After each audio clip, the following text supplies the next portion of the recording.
जिसके तेवर कब बदल जाए कोई नहीं जानता। एक नदी जो पानी के दम पर कब हाहाकार मचा दे कोई नहीं समझ सकता।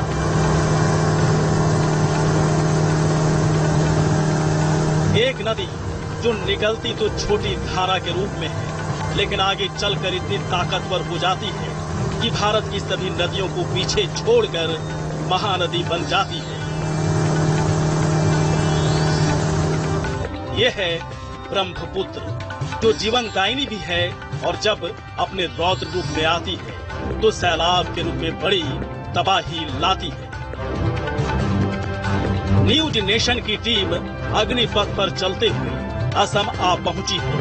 भारत बांग्लादेश का बॉर्डर, वो असम जिस पर कब्जा करने के लिए औरंगजेब के भी पसीने छूट गए, लेकिन वो कामयाब नहीं हो पाया। सड़क का सफर बस यहीं तक था। अब शुरुआत होती है लैंड के बाद वाटर विंग की।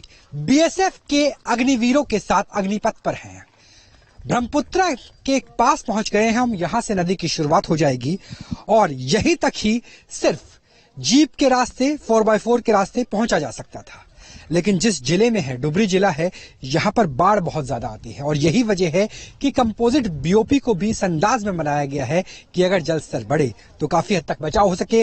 और आप अपने सामने देखिए किस तरीके से बीओपी बॉर्डर आउटपोस्ट का निर्माण किया गया है। और नीचे अगर आप देखेंगे तो जो जगह छोड़ रखी है, ऐसा नहीं है जैसे शहरों में पार्किंग के लिए होता है। दरअसल ये इसलिए है कि अगर 1 से 1.5 मीटर पानी बढ़ जाता है और अभी भी अगर आप देखेंगे तो जमीन पर आपको पानी नजर आएगा। ये बाढ़ के निशान है। हालांकि अच्छी बात यह है कि अब असम में पानी नीचे उतरने लगा है, लेकिन 15 दिन पहले तक एडम पोस्ट भी इस बीओपी को कहा जाता है, वहां तक पहुंच जाते हैं। एडम पोस्ट का अर्थ यह है कि ऐसी बीओपी है जो पानी में डूबती नहीं है, जहां आपको फर्स्ट एड मिलता है, जहां डीजल मिलता है, जहां वो जरूरी सामान मिलता है जिसके जरिए जो बीएसएफ की वाटर विंग है उसे ऑपरेट किया जा सके। ये परमानेंट कंस्ट्रक्शन है और इसे भी इतना ऊपर बनाया गया है जिससे बाढ़ में बचाव हो सके। और फिर भी कई बार कमरों तक पानी भर जाता है और देखिए कितनी ऊंचाई पे कमरे हैं, लगभग 1 फ्लोर मान के चलिए, और फिर भी वहां तक पानी पहुंच जाता है। ये है असम की स्थिति। और असम की स्थिति को समझना हो तो असम के इतिहास को भी समझना जरूरी है। याद कीजिए 16वीं सदी, जब औरंगजेब हिंदुस्तान का शासक होता था और उत्तर से लेकर दक्षिण तक साम्राज्य मुगलों का था, तब भी असम पूरी तरह से कभी नियंत्रण में नहीं आया। दरअसल उस वक्त अहोम साम्राज्य असम में राज करता था और इस तरीके की वेटलैंड है ब्रह्मपुत्र, इस तरीके से काम करती है और इस तरीके के वीर है असम में कि कभी मुगल असम को पूरी तरह से जीत नहीं पाए। जो औरंगजेब तमिलनाडु तक पहुंच गया, विजयनगर का साम्राज्य मुगलों के बाद समाप्त हो गया, कृष्णदेव राय का इतिहास बदल दिया गया, लेकिन अहोम साम्राज्य ने उस औरंगजेब और मुगलों की सत्ता को भी यहां पहुंचने से पहले कई युद्धों में थाम लिया। यहां तक का सफर था जो सड़क मार्ग से था। अब आगे देखिए बीएसएफ की वाटर विंग, बीएसएफ के बोट के जरिए हम आगे की शुरुआत करेंगे और आगे जो अग्निपथ है वो पानी के धार से जाएगा। तलवार की धार आपने देखी किस तरीके से फेंसिंग और नॉन फेंसिंग बॉर्डर होता है, और अब पानी की धार देखिए, लेकिन अग्निपथ वही है, सीमाएं वही हैं और सीमा के प्रहरी यानी फर्स्ट लाइन ऑफ डिफेंस वो भी वही हैं। बीएसएफ के जवानों के साथ हम आगे के सफर की शुरुआत करते हैं, वो शुरुआत जो अब सड़क से नहीं बल्कि पानी के रास्ते होगी। नदी एक लेकिन नाम अनेक। तिब्बत में यारलुंग, अरुणाचल में यहान, और जब असम पहुंचती है तो इसका नाम ब्रह्मपुत्र हो जाता है। अपनी विशालता की वजह से इसकी तुलना अमेजन और नील नदी से भी की जाती है। दुनिया की लंबी नदियों में इसका नाम शुमार है। सागर के समान गहराई वाली नदी का किनारा कहाँ होगा ये कोई नहीं बता सकता। यारलुंग नदी में आपका स्वागत है। दरअसल जब तिब्बत से ये नदी निकलती है तो इसका यही नाम होता है। यहां नाम होता है जब भारत में प्रवेश करती है यानी अरुणाचल प्रदेश, और असम में पहुंचने के बाद इसे ब्रह्मपुत्रा कहा जाता है। जब ये बंगाल की खाड़ी से पहले बांग्लादेश में पहुंचती है तो बांग्लादेश और आसाम के बीच में इस वाटर बॉडी की निगरानी करती है बीएसएफ की वाटर विंग।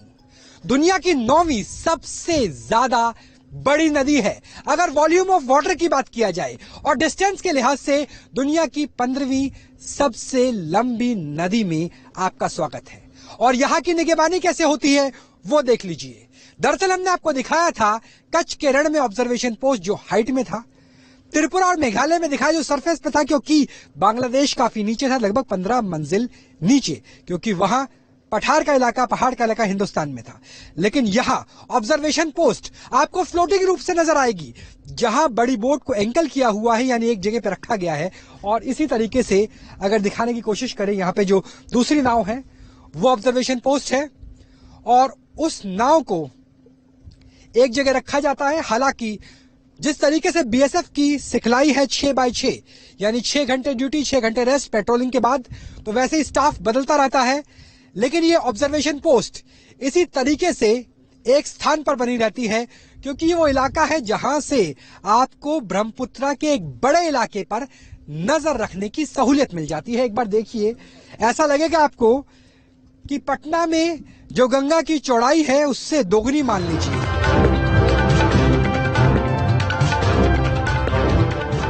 बीएसएफ की वाटर विंग के जरिए न्यूज नेशन की टीम ब्रह्मपुत्र के किनारे आ पहुंची है, जहां से बांग्लादेश का बॉर्डर महज चंद मीटर की दूरी पर है। वैसे तो ज्यादातर नदियां सीधे चलती है, लेकिन ब्रह्मपुत्र कब अपना रास्ता बदल दे कोई नहीं जानता। किनारे पर कटान की ये तस्वीरें इस बात की तस्दीक कर रही है। बीएसएफ की वाटर विंग के जरिए हम किनारे पे पहुंच गए हैं। दरअसल ये किनारा तो है, लेकिन ऐसा नहीं है कि हमने ब्रह्मपुत्र नदी को पार कर लिया है। इसे चर कहा जाता है। जैसे हमने आपको बैटलैंड दिखाए थे, वो बैटलैंड जिसकी ऊंचाई सर क्रीक में थोड़ी ऊपर रहती है और जो आमतौर पे नहीं डूबते हैं, ज्वार में भी और भाटे में भी, वैसा ही ये चर का इलाका है। ये चर बहुत लंबे हो सकते हैं, 5 से 6 किलोमीटर भी, लेकिन ऐसा नहीं है कि ब्रह्मपुत्रा इसे काटती नहीं है। ब्रह्मपुत्रा, जिसका अर्थ ही ये है कि ब्रह्मा का पुत्र, और यहाँ की किंवदंती में कहा जाता है कि ब्रह्मा रचेता है और संहारक है ब्रह्म के पुत्र, यानी ब्रह्मपुत्र नदी। अगर यहाँ की बात करें तो यहाँ पे आप देख सकते हैं कि किस तरीके से यहाँ पर जमीन को धीरे धीरे ब्रह्मपुत्र नदी अपना रास्ता बदलकर काटती हुई नजर आती है। और अगर दूर आपको वो पुल नजर आएगा तो आपको एहसास होगा कि कभी कभी किस तरीके से काटा जाता है कि एक पूरी की पूरी सड़क, एक पूरा का पूरा हाईवे टूट जाता है। दरअसल एक जमाना था कि ये दोनों चर जुड़े हुए थे और उस जुड़े हुए चर के बीच में जो वाटर बॉडी थी उसे पार करने के लिए पुल बनाया गया था। लेकिन देखिए कि नदी कैसे रास्ता बदल लेती है कि अब जहां पुल था वहां जमीन है और जहां सड़क थी वहां पानी है, और पुल बचा है लेकिन सड़क बह चुकी है। और ऐसे कठिन भूगोल में भी कैसे इंफ्रास्ट्रक्चर बनाया जाता है, क्योंकि सामने जो आपको गांव नजर आएगा ये बांग्लादेश का गांव है और ठीक 150 मीटर के बाद बॉर्डर पिलर, उसके उस पार अलग देश की शुरुआत। और ये चर चिरकाल तक नहीं रहते, ये चर बदलते रहते हैं, हर परिस्थिति में हर बाढ़ के बाद बदल जाते हैं। तो हो सकता है आज हम यहाँ खड़े हैं, यहाँ आपको जमीन नजर आएगी, अगली बाढ़ के बाद स्थिति बदल सकती है। लेकिन उसके बावजूद सीमा प्रहरी किस तरीके से पहरेदारी करते हैं देखिए। दिन का वक्त है, लिहाजा बाइनोकुलर दूरबीन का इस्तेमाल किया जा रहा है। रात के समय एनवीडी नाइट विजन डिवाइस का इस्तेमाल किया जाता है। और ये इतने लंबे चर है कि यहाँ पर ऑब्जर्वेशन टावर बनाया गया है, यहाँ पर व्हीकल पेट्रोलिंग भी होती है। एक बार दिखाइए कि किस तरीके से थोड़ी सी आगे चलते ही ऑब्जर्वेशन टावर है, ऊंचाई से नजर रखी जा रही है, किसी तरह की तस्करी ना हो इस बात की पहरेदारी ऑब्जर्वेशन टावर के जरिए की गई है। और यह स्थिति साफ तौर पर निगहबान आंखें बीएसएफ के प्रहरियों की।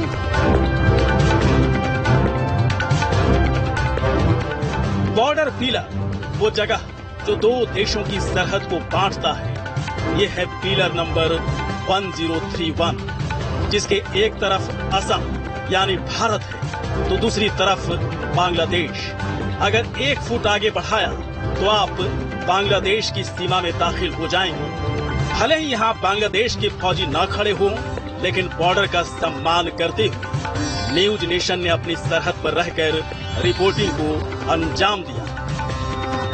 लगभग 2 से 3 फुट, लेकिन यहाँ देखिए चंद इंच ही ऊपर रह गए हैं। 1031 पिलर नंबर है और यकीन मानिए अग्निपथ पर ही अग्रसर है न्यूज नेशन सीमा प्रहरियों के साथ, बीएसएफ के जवानों के साथ, क्योंकि इस वक्त हम 09 पे चल रहे हैं। इसे पिलर पेट्रोलिंग कहा जाता है। फेंसिंग से आगे अंतर्राष्ट्रीय सीमा पर, और अंतर्राष्ट्रीय सीमा का मतलब फेंसिंग नहीं है। अंतर्राष्ट्रीय सीमा का मतलब वो जगह है जहां 1 फुट के बाद दूसरे देश की शुरुआत होती है। और यहाँ पर एक बार दोबारा दिखाइए जयराम जी कि पिलर के साथ साथ सफेद झंडे को भी लगाया गया है, ऊंचाई पे लगाया गया है, क्योंकि यहाँ नहीं पता कि ब्रह्मपुत्रा कब अपना रुख बदल ले, यहाँ नहीं पता कि स्थिति कब बदल जाए। ऐसे में कम से कम ऊंचाई रहे और पिलर डूब भी जाए तो आपको अंदाजा हो यहाँ काम करना कितना मुश्किल होता है। क्योंकि हमने दलदल का क्षेत्र भी देखा था, मरुस्थल का भी देखा था, लेकिन यहाँ पे तो वाकई कभी भी पिलर डूब जाता है, कभी भी टापू डूब जाता है, चर डूब जाता है। यहाँ सर कंटिन्यू बारिश होती रहती है, कभी पानी अप कभी डाउन। तो ये चर यहाँ कई प्रकार के, कभी चर जहाँ पे आज पानी चल रहा है वहाँ कल जमीन दिखाई देगी, जहाँ जमीन दिखाई दे रही वहाँ कल पानी दिखाई देगा। यहाँ कोई पता नहीं चलता है कहाँ पे हम पोस्ट परमानेंट रखे, यहाँ कोई भरोसा नहीं है कब बह के चला जाए।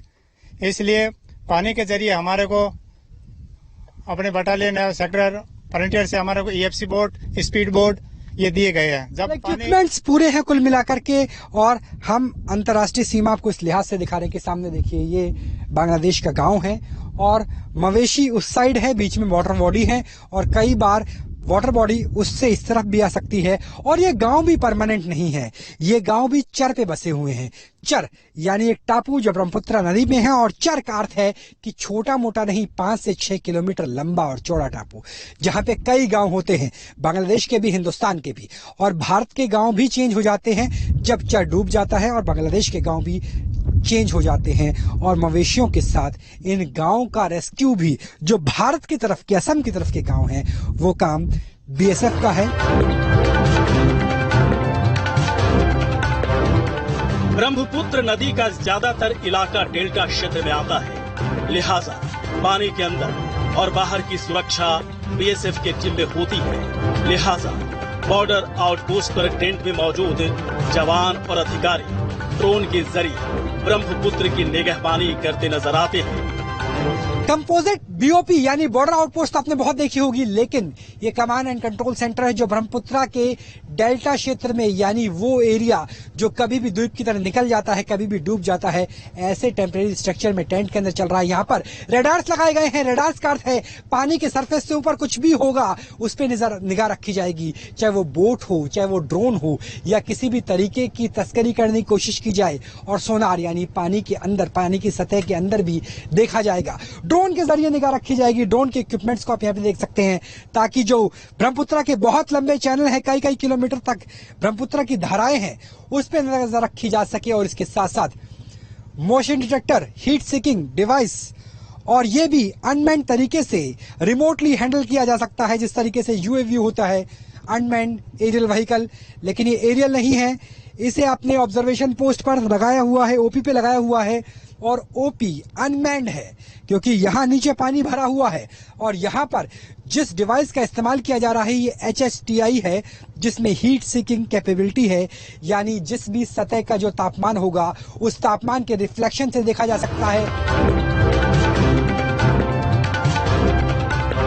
ऐसा बिल्कुल भी नहीं है कि बीएसएफ के जवान दिन रात सरहद की सीमा की सुरक्षा के लिए बने, बल्कि इनका एक रूप देवदूत का भी है। ब्रह्मपुत्र नदी के किनारे बीएसएफ की वाटर एम्बुलेंस हर वक्त तैयार रहते हैं ताकि जरूरत पड़ने पर मरीजों की मदद कर सके। बीएसएफ सीमाओं की पहरेदारी तो करते ही है, चाहे वो पाकिस्तान की सीमा हो या बांग्लादेश की, कैसी भी परिस्थिति हो।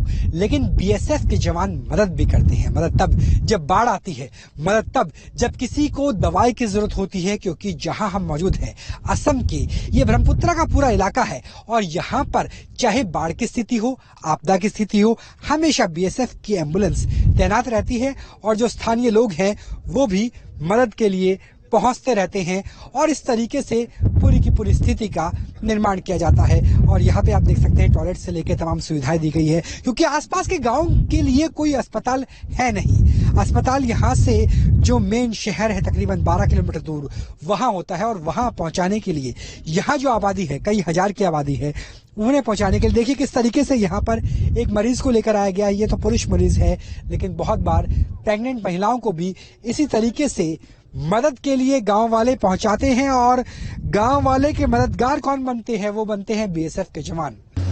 जब ब्रह्मपुत्रा की चौड़ाई कई किलोमीटर हो और कई मील दूर हो अस्पताल, तो ऐसे में काम आती है बॉर्डर सिक्योरिटी फोर्स, सीमा प्रहरियों की फ्लोटिंग एम्बुलेंस। ये छोटा मेकशिफ्ट हॉस्पिटल जैसा है जहां पे ट्रेन स्टाफ मौजूद है। और यहाँ पर एक गांव वाले पहुंचे हैं, 22 साल की उम्र है, जिन्हें शायद डायरिया हुआ है।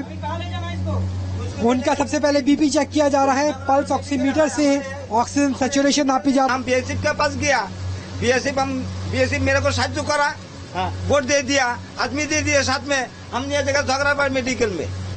अस्पताल कितनी दूर है? हॉस्पिटल यहाँ से 15 किलोमीटर दूर। हाँ, 15 किलोमीटर दूर है।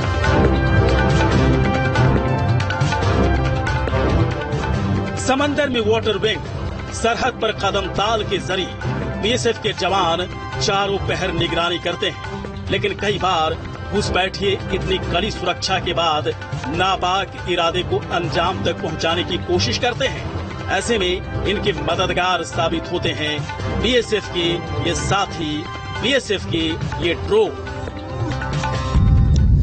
पुलवामा में हुए आतंकवादी हमले के बाद अत्याधुनिक ड्रोन्स की सप्लाई बीएसएफ को भी की गई। दरअसल जो ड्रोन आपको नजर आएगा ये नॉर्मल ड्रोन नहीं है, बल्कि इसे मिडल वेट या हैवी वेट कैटेगरी में आप ले सकते हैं। इसकी खास बात यह है कि जब नॉर्मल ड्रोन को एयर सर्विलांस के लिए उड़ाया जाता है तो वो सिर्फ 15 मिनट, 20 मिनट या आधे घंटे तक उड़ सकता है। लेकिन आप देखिए कि ये वायर से कनेक्टेड है, और मैं चाहूंगा कि जयराम जी एक बार आप दिखाइए, जो पीछे का वायर है उससे कनेक्टेड है। यानी अगर इन्हें बीच में 6 घंटे के बाद चंद मिनटों का ब्रेक दे दिया जाए तो 24 घंटे तक, जी हाँ 24 घंटे तक लगातार ये ड्रोन उड़ सकता है। और उस ड्रोन को उड़ने के लिए एक छोटे से कमांड पोस्ट की जरूरत है, जिसके जरिए ये तार से बंधा हुआ है। और मैं चाहूंगा कि जो बीएसएफ के जवान हैं वो इस ड्रोन को उड़ाएं और दिखाइए कि किस तरीके से ये ड्रोन एयर सर्विलांस का काम करता है, खासतौर पे जहां मौजूद है। ब्रह्मपुत्रा का ये क्षेत्र इसलिए महत्वपूर्ण है क्योंकि लगभग 6 से लेकर 10 किलोमीटर का फैलाव है ब्रह्मपुत्रा का, जिसमें कई द्वीप हैं। और इन द्वीप के जरिए कई बार तस्करी की जाती है। और देखिए, जैसे हमने आपको बताया था कि ये तार से जुड़ा हुआ है, एक बार नीचे दिखाइए किस तरीके से जो तार है, इस तार के जरिए इसे काफी ऊपर, कई मीटर, सैकड़ों फुट की ऊंचाई पर पहुंचाया जा सकता है। और बिजली की सप्लाई इस तार के जरिए ही होती है।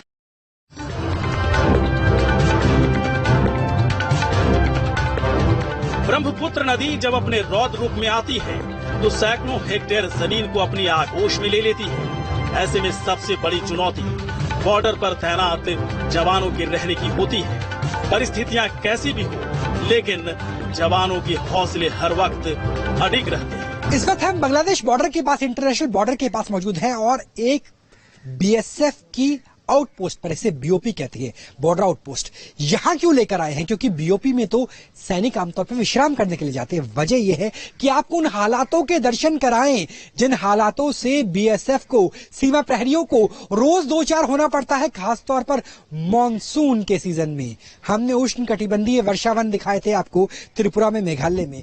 यहां देखिए क्या लिखा हुआ है, फ्लड वाटर लेवल, यानी यहां तक बाढ़ का पानी आ जाता है तकरीबन 2 से लेकर 2.5 फुट। और उस वक्त क्या स्थिति होती है बीओपी की, बॉर्डर आउटपोस्ट की, वो भी आप देख लीजिए। और यहां से जो जवान बैरक, यहां देखिए, यहां पे लिखा हो जवान बैरक, जवान यहां पर रुकते हैं बीओपी में। और यहां से अगर उन्हें वॉशरूम, टॉयलेट का यूज करना है तो उन्हें तैर के ही जाना पड़ेगा, दूसरा कोई माध्यम नहीं है। ऐसे में एक टेम्परेरी अरेंजमेंट किया है। और जैसे हमने आपको मेघालय में बताया था कि प्रकृति को आप कैसे साधेंगे, आत्मसात करेंगे, उससे फर्क पड़ता है। बैम्बू की बात करें, बांस की बात करें, 7 सिस्टर 7 राज्यों में बहुत ज्यादा है, देश भर का 60%। इसी वजह से बांस की मदद से एक ऐसा टेरेन बनाया गया है, ऐसा टेम्परेरी अरेंजमेंट बनाया गया है जो वॉशरूम तक जाता है, आसपास के पूरे नेटवर्क में जाता है। और ये नेटवर्क बीएसएफ के जवानों ने खुद तैयार किया है कि यहाँ पर भूगोल इस कदर बदल जाता है, स्थितियां इस कदर बदल जाती है कि जवानों को अपने दम पर सरकार के स्तर पर और अन्य स्तरों पर काम करना पड़ता है ताकि वो खुद सुरक्षित रहे।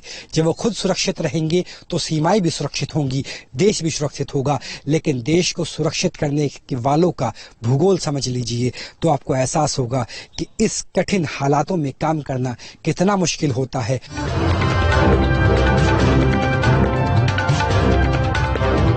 बॉर्डर पर ब्रह्मपुत्र नदी के जरिए घुसपैठ का खतरा बना रहता है, लिहाजा बीएसएफ ने हफ्ते के 2 दिन यहाँ लोगों को घर का जरूरी सामान लाने ले जाने के लिए मुकर्रर कर रखा है। ब्रह्मपुत्रा में जीवन कैसे जिया जाता है और उसमें बीएसएफ किस तरीके से काम करती है, ये देख लीजिए। असम बांग्लादेश बॉर्डर यहाँ से आधा किलोमीटर की दूरी पर है और ब्रह्मपुत्रा के एक द्वीप पर है। ये द्वीप 6-8 किलोमीटर तक हो सकते हैं, कभी भी बन सकते हैं, कभी भी गायब हो सकते हैं। यहाँ पर हजारों हजार लोग रहते हैं जिनके लिए 2 दिन मुकर्रर किए गए हैं जो हाट के हैं। हाट का मतलब है लोकल मार्केट, जहां से सामान लाया जाएगा, ले जाया जाएगा। और हाट हिंदुस्तान के जो जिले हैं, जो शहर हैं, वहां पर होते हैं। और हाट से आप देख सकते हैं कि यहाँ पर जो जरूरी सामान है, क्योंकि यहाँ पर कृषि हो नहीं सकती, यहाँ पे ब्रह्मपुत्रा अपना तेवर कभी भी बदल देती है, क्लेवर कभी भी बदल देती है। ऐसे में बारिश है और ऐसे में जो रोजमर्रा का सामान है वो कैसे आएगा, चाहे वो सब्जी हो, दाल हो, चीनी हो, आटा हो, चावल हो, वो सामान कैसे आएगा। पानी की बोतलें हो, ग्रोसरी हो, वो आने का 2 दिन मुकर्रर है। और इन दोनों दिनों में इस तरीके से कई बड़ी बड़ी नावें पहुंचती हैं, उन नावों के जरिए सामान पहुंचाया जाता है। बल खाती इठलाती ब्रह्मपुत्र नदी इस वक्त भले ही शांत दिखाई दे रही हो, लेकिन असम के लिए ये जितना जीवनदायिनी है उतना ही विनाशकारी भी। असम में शाम हो चली है, लोग अपने घर से वापस लौट रहे हैं सामान लेकर, बाइक लेकर। और सांझ के बाद जैसे पक्षी अपने घोंसलों में लौट जाते हैं, ऐसे ही हजारों की आबादी इन द्वीप समूह में लौट जाती है। पर नहीं लौटते हैं तो बीएसएफ के सीमा प्रहरी रात होने पर पेट्रोलिंग की शुरुआत होती है।